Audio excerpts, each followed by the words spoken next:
Morning, welcome to the my daily blog channel. সবাই আশা করছি ভালো আছো। তো চলো আজকের দিনটা স্টার্ট করা যাক। অলরেডি আজকে এখন 12টা বাজে। আজকে ব্লগ স্টার্ট করতে আমার অনেকটাই লেট হয়ে গেছে, কারণ সকালবেলায় উঠে সৌম্যর বেরোনোর তাড়া ছিল, সেই সব গোছানো, মাম্মামের ভাত টাত রেডি করা, খাওয়ানো, সব কিছু রেডি করে মাছ, তারপরে ডিম আলুর তরকারি হবে বলে সেসব রেডি করলাম। তারপর এখন ঠিক আবার মাছ পেলাম, সো বাড়ির সামনে যেহেতু মাছ পেলাম সেই জন্য মাছটাও নিয়ে এলাম। সেসব রেডি করে ধুয়ে ধুয়ে ফ্রিজে তুলে দেন আমি ব্লগটা স্টার্ট করলাম। তো আজকে ব্লগটা স্টার্ট করতে অনেকটাই লেট হয়ে গেছে। আর সত্যি কথা বলতে আমিও একদমই সুযোগ হয়নি সকালবেলাতেই স্টার্ট করার অন্য দিনের মতো। তো আজকেও কিন্তু আমাদের কালকের মতো বাইরে রান্না হচ্ছে উনুনে। আর হ্যাঁ, আমার ব্লগ কিন্তু আপলোড হয়ে গেছে, তোমরা অবশ্যই চ্যানেলে গিয়ে দেখো, আর ভালো লাগলে লাইক শেয়ার করো। তো চলো আপাতত এই কাজগুলো করেছি, ঘরটা মুছবো, মাম্মামকে স্নান করালে আর ওদিকে ততক্ষণে আশা করছি ডিমের ঝোলটা হয়েও যাবে। তো মাম্মামকে ভাতটা খাইয়ে দেবো। ওকে দুপুরবেলা আজকে আর কোনো ডিম দেবো না, কারণ সকালেও হাফ বয়েল ডিম দিয়ে ভাত খেয়েছে, তো দুবেলা ডিম দুবার দিলে আবার শরীর গরমের প্রবলেম থাকে। আর এমনি ওর একটুতেই প্রচুর পেছনের কি অবস্থা, কবে কাচবো আমি জানি না। সত্যি কথা বলতে যেটা বলছিলাম, কি বলছিলাম যেন আমি, রান্না হচ্ছে। আর যেটা বলছিলাম আমি কি যেন বলছিলাম, ভুলে গেলাম কি বলছিলাম। যাই হোক, চেঞ্জ টপিক, ভুলে গেছি আমি, অলরেডি মাথা থেকে বেরিয়ে গেছে। তো অলরেডি এই কাজগুলো বাকি আছে, তো এগুলো কমপ্লিট করে ফেলি। আর বাকি যেটা আছে সেটা হলো স্নান পুজো, এইসবগুলো তো বাকি আছেই।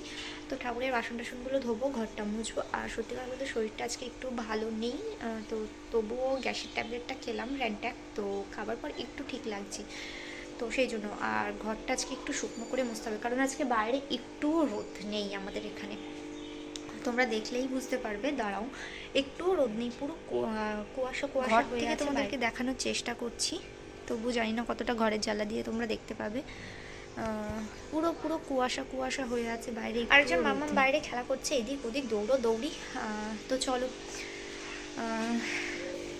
কাজগুলো কমপ্লিট করে আসা যাক, তারপর আবার ব্লগ নিয়ে বসবো তোমাদের সাথে কথা। তো সন্ধেবেলায় তো অনেক কিছু কাজ করলাম, আর তার সাথে সাথেই তোমার দুপুরবেলায় তো আর কোনো ভিডিও আমি করিনি, তারপর তো ঘুমিয়ে পড়েছিলাম। আর সন্ধ্যাবেলায় আবার মাম্মামকে খাইয়ে টাইয়ে রেডি করে, আজকে আর মাম্মামকে নিয়ে একদমই বই নিয়ে বসানো হয়নি। তো তারপরে গিয়েছিলাম একটু বাজারে, কিছু বাজার করা ছিল, কিছু দোকান ছিল, কুচকাচ খাবার টাবার আনার ছিল, সেগুলো আনলাম।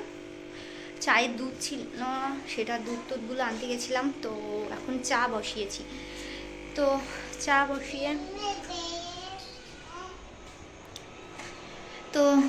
বসিয়ে এখানে দুধটা গরম হচ্ছে ইন্ডাকশানে। আর আন্টি ভাত বসিয়েছে, ভাত উনুনে বসিয়েছে বাইরে। আমি বললাম ভাত তো সেই করতেই হবে, হাঁড়িতে তো কালি অলরেডি আছি, তো উনুনেই বসিয়ে দাও, ওখানে তো আর বসে করতে হবে না, বড় কাঠ দিয়ে করে দিয়ে মাঝে মাঝে ঠিক করে দিলেই হয়ে যাবে। তো আন্টি গেছে উনুন ধরাতে, ভাত টাত সব জল টল দিয়ে চাল টাল ঠিকঠাক করে দিয়ে এসেছি। ওখানে কিছু জিনিস আনা ছিল, সেসব সব কোটোয় ঢালছি মশলা টশলাগুলো। আর কফি চাটা করে দিলেই হয়ে যায়। আর তরকারিগুলো আছে যেগুলো আমি ইন্ডাকশানেই গরম করে নেবো, এগুলোর জন্য আর কড়াইতে গিয়ে কড়াই আর নোংরা করবো না। তো আপাতত এইগুলো করে ফেলি। এখন আমি ড্রেসটাও খুলিনি, ড্রেসটাও পরে বসে আছি, কারণ এগুলো পরে একেবারে গিয়ে ড্রেসটা চেঞ্জ করব। আর মাম্মামের জন্য খেতে পেয়েছিলাম, মাম্মামের জন্য দুটো সন্দেশ দিয়েছিলাম টাটকা। এখানে মিষ্টির দোকানটায় দারুণ মিষ্টি করে, ওই জন্য। আর সবকটা বেশিরভাগ টাটকাই থাকে, ওখানে বাসি খুব একটা ইউজ হয় না। তো সেই সন্দেশটা খেলো, একটা খেয়েছে, একটা এখনও আছে। তারপর আবার দোকান থেকে এসে একটু বেরিয়েছিলাম, রাস্তায় ভেতরের পাড়াটার মধ্যে গিয়েছিলাম, কারণ দেখতে গেছিলাম যে মানে এখানকার মানে ওই বাচ্চাদের ট্যাম্পাসগুলো সবাই কোথাও ফেলে বা কিছু বা কি বৃত্তান্ত এরকম, কারণ পৌরসভার ময়লার গাড়িতে তো ওগুলো নেয় না, এটা খুব সমস্যা হয়ে যাচ্ছে, ওটা কোথায় ফেলবো আমি কিছু বুঝে উঠতে পারছি না। এবার সবাই এখানে অনেক বাচ্চা, কিন্তু ফেলে কোথায় সবাই সেটা আমি তো বুঝতেও পারছি না, আর জানিও না। যাই হোক, দেখা যাক, আপাতত দেখলাম না, দেখতে হবে কোথায় ফেলে, কারণ উপায় তো নেই, ফেলতে তো হবেই আমাকে।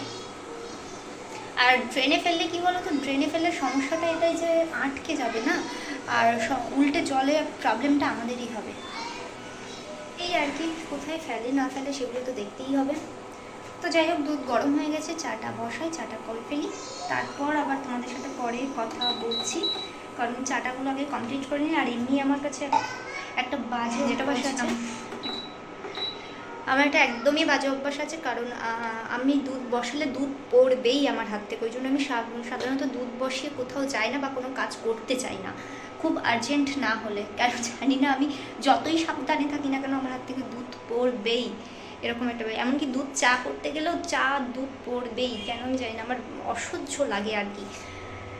যাই হোক, দুধ তো হয়ে গেছে, চাটা বসিয়েছি, চাটা কমপ্লিট করি, এগুলো করে নিই, রেডি হই, মানে রেডি মানে চেঞ্জ করবো, আর তরকারিপত্রগুলো গরম টরম করে নিই, তারপর তোমাদের সাথে আবার কথা বলছি।